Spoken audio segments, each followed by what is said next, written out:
Do coordenador das unidades prisionais do conjunto de penitenciárias de Bangu. Paulo Roberto Rocha foi executado quando voltava para casa na Avenida Brasil ontem à noite. Em dezembro, ele já tinha sofrido um atentado e pedido proteção policial. A família também vinha sendo ameaçada. O coordenador estava num carro oficial sem nenhum reforço de segurança.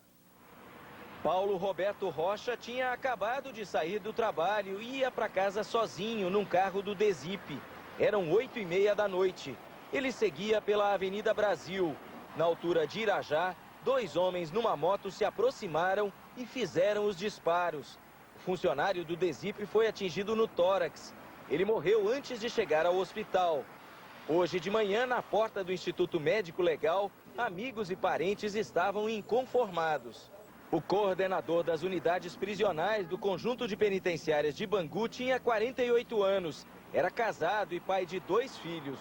Paulo Roberto era testemunha de acusação no processo que apura a morte do irmão dele. O sargento da Polícia Militar, Edmilson Rocha, foi morto na porta de casa no ano passado. Apenas um dos traficantes acusados do crime está preso.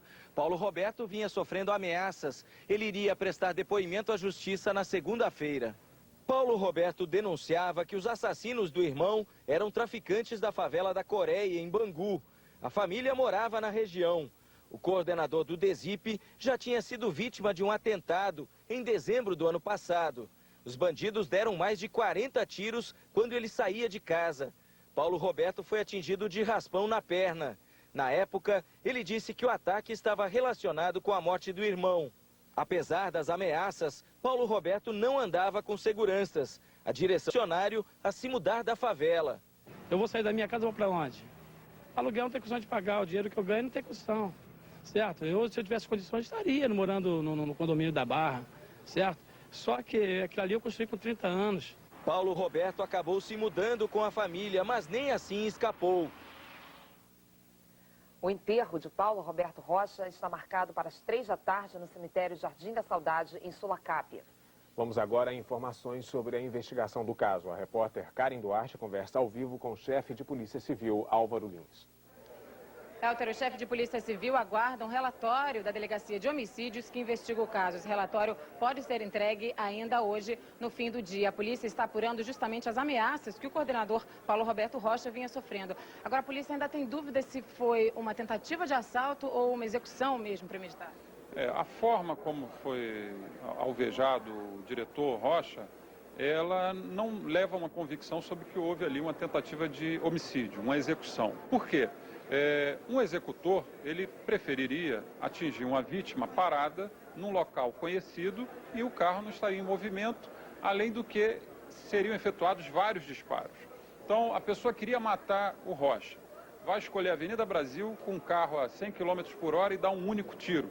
Então, por esse motivo, nós ainda não abandonamos a hipótese de uma tentativa de assalto. Mas hoje, ao fim do dia, eu pedi um relatório prévio da Delegacia de Homicídios para poder posicionar como vai ser conduzida a investigação. Se houver certeza de que se trata de uma execução, a polícia já tem o suspeito?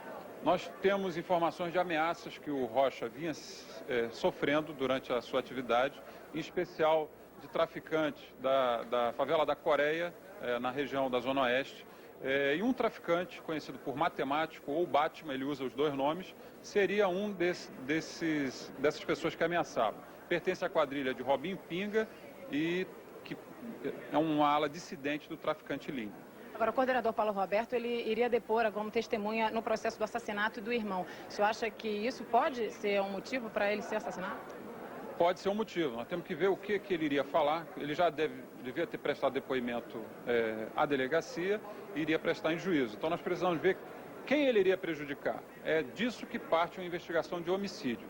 Se nós tivermos a convicção de que houve ali uma execução, nós vamos tratar o caso como homicídio e procurar os interessados na morte do Paulo Roberto. Ok, obrigada. Voltamos ao estúdio. E esse é mais um caso de ataque a autoridades do sistema penitenciário. A morte da diretora de Bangu 1, Sidneia dos Santos, há 3 anos, ainda não foi esclarecida. Sidneia dos Santos de Jesus foi assassinada em setembro de 2000, quando chegava em casa na Ilha do Governador. Na época, ela apurava um esquema de corrupção dentro de Bangu 1. Durante as investigações, a polícia descobriu que a execução da diretora tinha sido tramada por traficantes e advogados na sala do parlatório do presídio e teria ainda a participação de agentes penitenciários. 2 anos antes do assassinato, a diretora já havia alertado a justiça sobre um plano para matá-la e chegou a enviar um ofício à polícia militar pedindo proteção.